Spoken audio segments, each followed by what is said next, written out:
So as we come out of the COVID crisis, sometime, all countries face the same issue. You've got lots of people out of work, you've got businesses with heavy loans, and governments that believe they have to do something to claw back their deficits.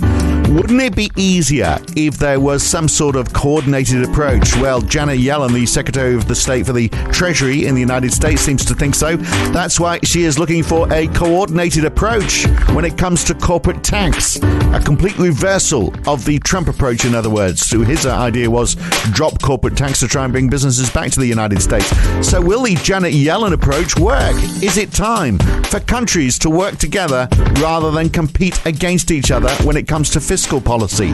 That's today on the Debunking Economics podcast with Professor Steve Keen. I'm Phil Dobby. Welcome along.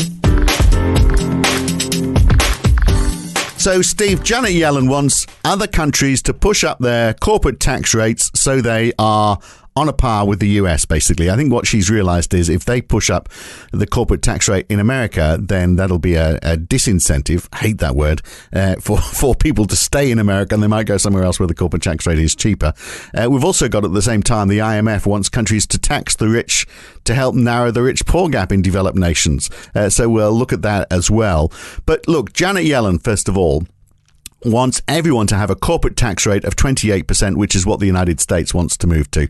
That is going to be very bad news for Ireland. Is where the only reason that people are moving to Ireland, digital companies in particular, placing their European headquarters there, because their corporate tax rate is 12.5%. Is there any chance at all that Janet Yellen's going to get her wish? I can't see any, unfortunately. I mean, there are things about it that I don't like. But one of the huge elements of the modern financial system is the extent to which corporations can play one jurisdiction off against another because of differences in tax rates. And sometimes it's just because they'll lobby a country like Ireland to slash its tax rate to virtually zero to encourage corporations to move there. But they also use what's called transfer pricing. And I remember talking to a software engineer back in the 80s, back when I used to work in computers, about him working for a multinational. I've forgotten which one it was, but an American corporation, and he was based in Sydney. And he told me that he'd regularly make a telephone call to the developers of the code they were using inside the company in the States. And then he found out the accountant became a good friend, and turned out that each telephone call was billed at $10,000 because the tax rate was lower in America. So a 10-minute call cost the Australian company $10,000 and transferred, $10,000 worth of profit effectively across to the American enterprise where they could pay a lower rate of corporate tax. Yeah, and that is the problem, isn't it? And it's become even harder now in this digital world because what do you do if you sell software and the tax rate is lower in the United States or higher in the United States? You basically say, well, okay, where are we going to put all our development costs to minimize the amount of tax that we have to pay? So we make a loss in some countries because the cost of that software, creating the software, has been so high. It's so easy in this day and age to work around it. But you'd have to, if you were to have a standard rate, every country would have to be party to it. And there's no incentive for them to do that. If the alternative is, well, you can get some tax revenue that you weren't going to get before. Yeah, though the Americans have got form here in terms of forcing people into using their system. And one thing I've been warned by friends quite regularly is never get a green card for America, because as soon as you end up on the American tax system, they chase you for your taxable income no matter where you earn it in the world. And because there's such a case in point is my wife, who's never. When she was a kid, she was in America. Her dad was American. She's got an American passport. She has to file an American tax return every year, even though she's not been to America, doesn't earn any money in America. She still has to file the tax returns. She doesn't have to pay tax because it gets. She would have if she was in a low taxing country, but because she's in the UK, that doesn't happen.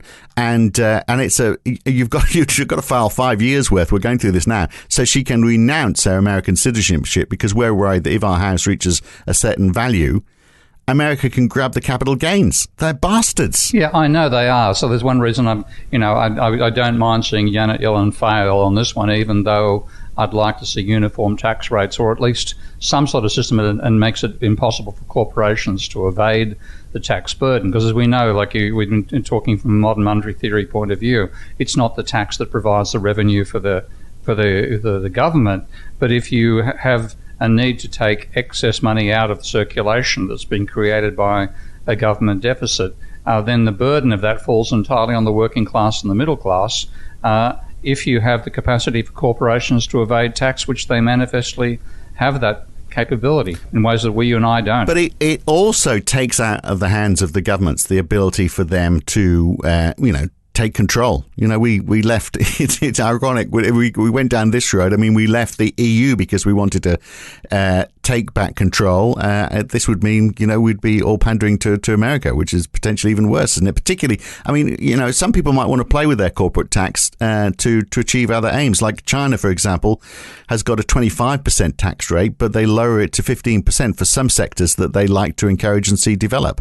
I mean, you would get a bun fight, wouldn't you, if you tried to take that away from them? Yeah, and this is, the whole idea that you can have uniformity is not going to work. It can be enforced in an organisation like the European Union, but that's one of my favourite botched jobs on the planet. And even there, of course, Ireland gets away with a lower tax rate than the remainder of the European Union does.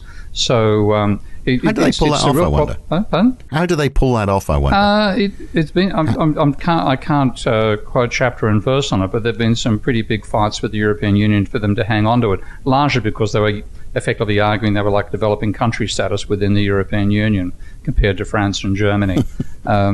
So they could get away with it to some extent by political lobbying inside the European Union. But overall, it's the tax system it's the easiest way to provoke somebody into being right wing is to bring up taxing, and that certainly happens with the whole idea of corporations avoiding tax. That makes you left wing, but governments trying to impose tax on you makes you right wing. You have to have a way of taking money out of circulation.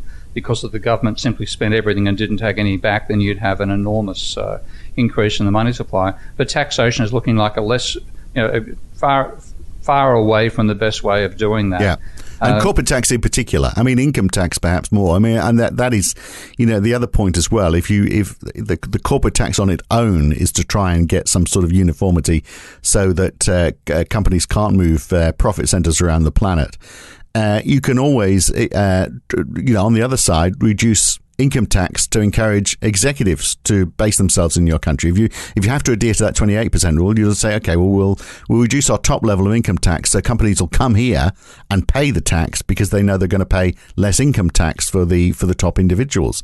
And if you say, well, okay, let's try and standardize that as well, then you really are at the stage where America is determining, fiscal policies of every country in the world, which they might quite like, I suspect. Yeah, but to some extent you can get away with that because most of the economic cycles are relatively synchronized around the planet. But again, it's showing one of the failings of a globalized system. When you globalize, the institutions that can straddle the globe are going to do better than those that can't. And you and I can't straddle the globe. We're individuals, but corporations can.